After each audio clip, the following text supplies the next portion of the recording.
the kind of tour of duty, if you will, and product was the hardest job I've ever had, but also one of the most rewarding, like just to be able to kind of understand what are the customer needs. Cause like that's true north. Like if the customer isn't getting what they need, then the job is not done. And so being able to get out into the field, and with the background that I had with having worked with a lot of our customers, and I knew a lot of people, I was very comfortable out in front of customers and in the field. So I got out of the building. Like, I love the phrase, I stole it from someone along the way, of the answer is not in the building. Like, when it comes to building products, I deeply believe that. Like, it's great in every company. You want to have a lot of smart people and draw on the whiteboard and you have different ideas, but it's not that often that you have like a Steve Jobs kind of moment where you're like, I know exactly what the market needs and I'm going to create it for them. So you got to get out there, understand the jobs to be done. That's a product management term. And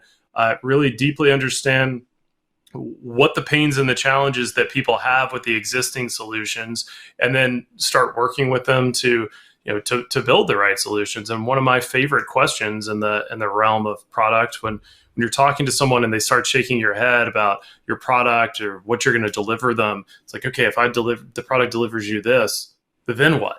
Now what are you going to do? So I give you this piece. It's like, is the job really done? And you're like, oh, well, no, then I need to do this thing. It's like, okay, great. Well, what if I could do that for you and give you that? Then what are you going to do?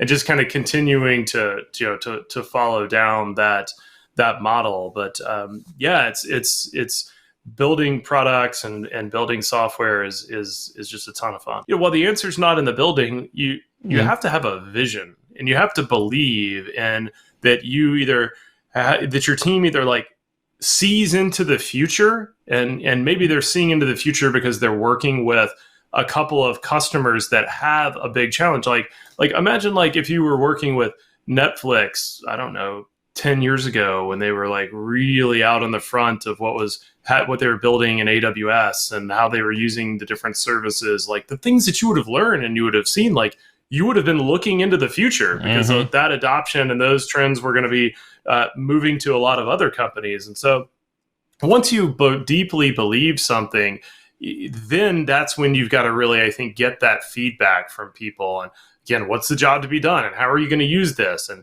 am I really solving your problem, or am I creating a problem that you didn't know you had?